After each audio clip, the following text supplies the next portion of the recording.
कहते हैं अगर छल करोगे तो छल मिलेगा, संघर्ष करोगे तो फल मिलेगा, कल नहीं हर पल मिलेगा। नमस्कार दोस्तों, एक बार पुनः स्वागत करता हूं यशस्वी योद्धा के यूट्यूब चैनल पर। दोस्तों आज की वीडियो में रीजनिंग के 5 सबसे ज़्यादा बेहतरीन प्रश्नों को देखने वाले हैं। अगर आप उत्तर प्रदेश पुलिस की तैयारी करें, चाहे आप बीडीओ, लेखपाल, ग्रुप डी, एसएससी जीडी या अन्य किसी भी भर्ती परीक्षाओं की तैयारी कर रहे हैं तो दोस्तों इस वीडियो को जरूर देखिएगा। और हमारा उद्देश्य दोस्तों इस वीडियो को बनाने का मकसद ये है दोस्तों कि जितने भी मेरे प्यारे प्यारे विद्यार्थियों को रीजनिंग में दिक्कत होता है दोस्तों, हम इतना प्रैक्टिस करवा देंगे उनको किसी भी चैप्टर से दिक्कत ना हो। और आप लोगों से एक रिक्वेस्ट करते हैं दोस्तों, इस वीडियो को शेयर जरूर करिएगा अपने दोस्तों के साथ, क्योंकि उनको भी फायदा मिल सके। तो चलिए दोस्तों बिना किसी देरी के हम लोग वीडियो को शुरू करते हैं, अपने प्रश्नों को करना शुरू करते हैं। पहला प्रश्न देखिए दोस्तों ये है, और दोस्तों हम आसानी से करना आप लोगों को दिखाएंगे किस प्रकार से प्रश्न किए जाते हैं। पहला प्रश्न यह है यदि 13 स्टार 45 बराबर 29 है और 24 स्टार 58 बराबर 41 है तथा 74 स्टार 32 बराबर 53 है, तो आपको बताना होगा कि 97 स्टार 47 का मान क्या होगा। दोस्तों ये प्रश्न को देखकर थोड़ा सा हड़बड़ाहट अंदर आ रही होगी कि इस प्रश्न को हम कैसे करेंगे सर, मेरे को तो कुछ समझ में नहीं आ रहा है। तो देखिए दोस्तों, क्या इसको कुछ करके 29 बनाया जा सकता है क्या? तो चलिए हम आपको बताते हैं। अगर आप जुड़े हैं इस यूट्यूब चैनल से तो आपको किसी भी सब्जेक्ट की टेंशन लेने की जरूरत नहीं है। तो देखिए दोस्तों, पहला वाला ये है 13 प्लस 45। जब 13 प्लस 45 करेंगे भैया तो आ कितना रहा, 58 आ रहा है। बस 58 को 2 से भाग दे दिया गया है, 2 से काटेंगे 58 तो 29 आएगा। जी हाँ सर, मेरे को अब तो समझ में आने लगा कि जब हम 13 45 को जोड़ेंगे और उसको 2 से भाग करेंगे तो आपका 29 आ जाएगा। अब चलिए दूसरे वाले पर अप्लाई करते हैं, 24 और 58। जब 24 और 58 को जोड़ेंगे कितना भैया, 24 और 58 को जोड़ेंगे तो 82 होगा। और 82 का जब दो से भाग करेंगे यानी कि 82 का जब हम आधा करेंगे तो 41 प्राप्त होगा। चलिए ये भी नियम दोनों बार हो गया है। अब तीसरे में देखते हैं 74 और 32।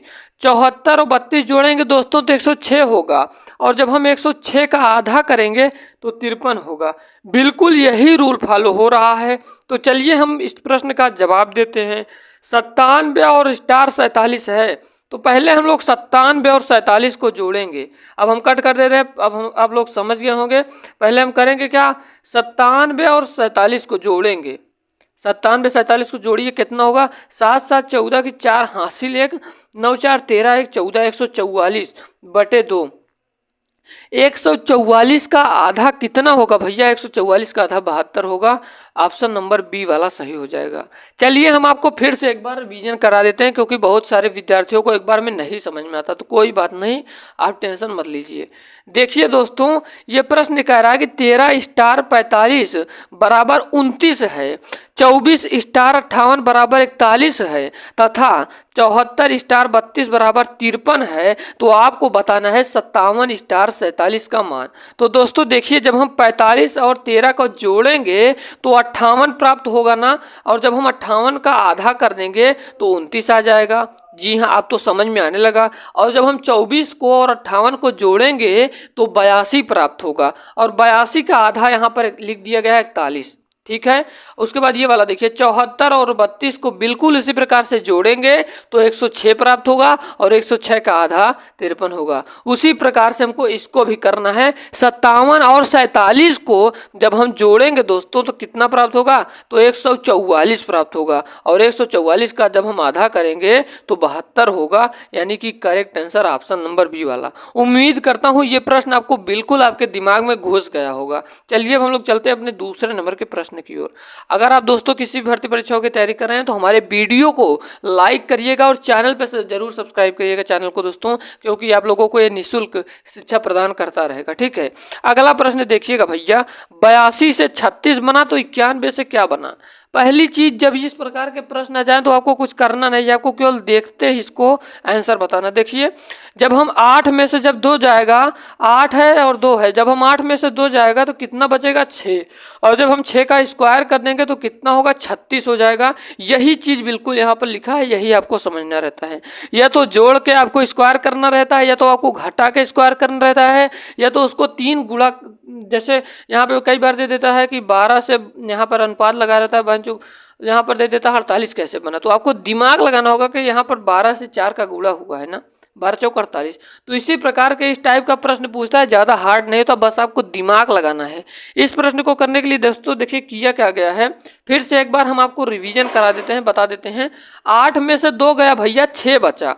अब 6 का जब स्क्वायर करेंगे तो यहाँ पर 36 आ गया, और उसके बाद 9 में से 1 गया तो 8 बचा, और 8 का स्क्वायर करेंगे तो 64 आ जाएगा। इसका मतलब correct answer option number D वाला हो जाएगा। कहीं आपको दिक्कत लगी हो तो एक बार कमेंट जरूर करिएगा दोस्तों। हम लोग चलते हैं अपने तीसरे नंबर के प्रश्न की ओर।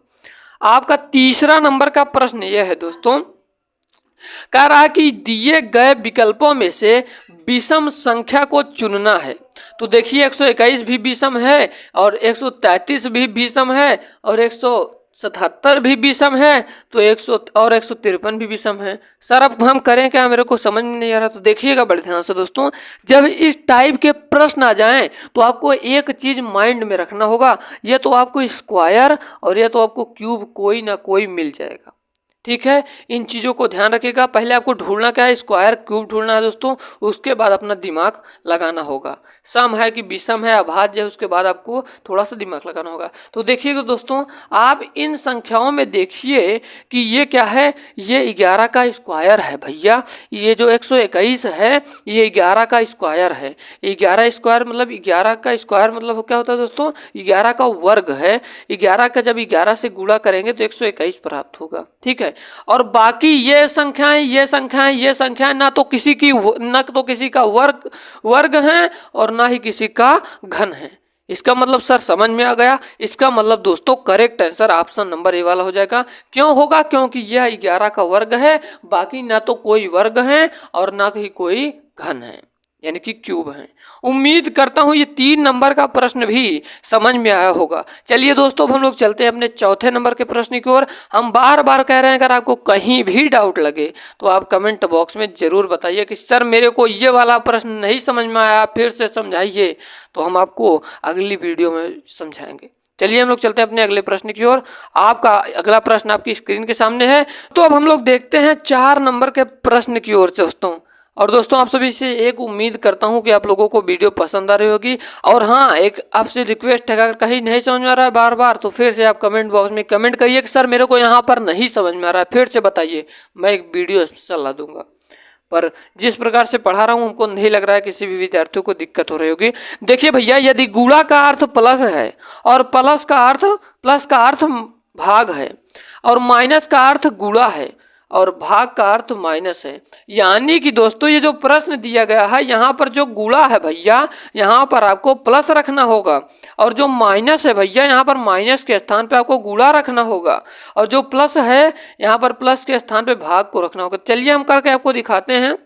देखिए पहले प्रश्न को लिख देते हैं, 6 × 4 - 5 + 2 भागे 1।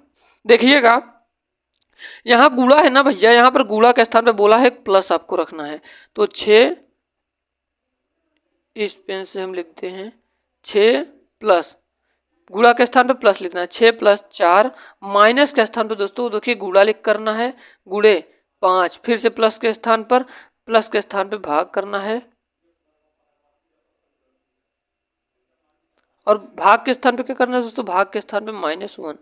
देखिएगा हम करते हैं सवाल को, 6 + 4 × 5, यहाँ पर जो भाग है यहाँ पर बटे हम 2 लिख सकते हैं, 2 यहाँ पर 2 है, ठीक है, 2 -1, 2 से 4 कटा, 2 दूना 4 हो जाएगा दोस्तों। उसके बाद आपको गुणा करना है, 2 पंजे 10, 10 6 16, 16 में से जब 1 जाएगा तो 15 आएगा दोस्तों।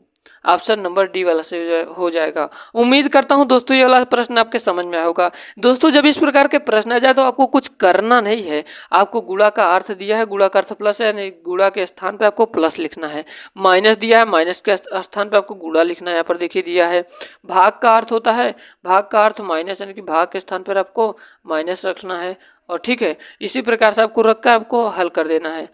आज की वीडियो में हम एक प्रश्न आपको लोगों को देंगे भी, तो दोस्तों देखते हैं कि हमारे कितने विद्यार्थी उस प्रश्न को हल करके उसका आंसर देते हैं। देखिए भैया अगला प्रश्न है कि दिए गए विकल्पों में लुप्त संख्या ज्ञात करिए। तो लुप्त संख्या दोस्तों जब इस प्रकार का जाए, पहले बात ऐसे देखिए, ऐसे स्क्वायर करेंगे, यहाँ पर कुछ तो दिया हुआ नहीं है। देखिए कई बार ऐसा होता है कि जब आपको स्क्वायर दिया रहता है और आसान संख्या दी रहती है, जैसे यहाँ पर 36 दे देता है तो आप समझ जाएंगे 6 का स्क्वायर है।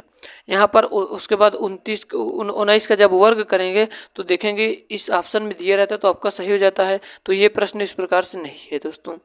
इस लुप्त संख्या में आपको देखना होगा दोस्तों, 6 और जब 3 का गुणा करेंगे भैया, 6 त्रिक 18 प्लस 1 तो 19 हो गया। फिर से 19 गुणे 3, 19 त्रिक 57 प्लस 1 58 हो गया। 58 गुणे 3 प्लस 1, जब दोस्तों हम लोग देखेंगे जब हम 58 और किसका भैया, जब हम 58 और किसका गुणा करेंगे, 3 का गुणा करेंगे तो आपका क्या प्राप्त होगा, 8 त्रिक 24 की 4 हासिल 2 5 3 15 2 17, 174 प्राप्त होगा। 174 में प्लस 1 कर देना है तो 175 आपका करेक्ट आंसर हो जाएगा। और आप लोगों के लिए एक प्रश्न दे रहा हूं, देखते हैं हमारे कितने प्यारे प्यारे विद्यार्थी इसका जवाब दे पाते हैं। अगर आप लोग जवाब दिए तो हम समझ जाएंगे कि हमारे सारे प्यारे विद्यार्थी एक्टिव हैं। तो चलिए दोस्तों देखते हैं, इस प्रकार के प्रश्नों को मैंने बताया था, तो देखते हैं इसको कितने लोग इसका सही जवाब देते हैं। उम्मीद करता हूं आज की ये छोटी सी मेरी वीडियो, ये मेरा छोटा सा कंटेंट आपको पसंद आया होगा। अगर वीडियो पसंद आई हो तो वीडियो को लाइक करिएगा दोस्तों, और चैनल पर नया हो तो चैनल को जरूर सब्सक्राइब करिएगा। जय हिंद, वंदे मातरम, टेक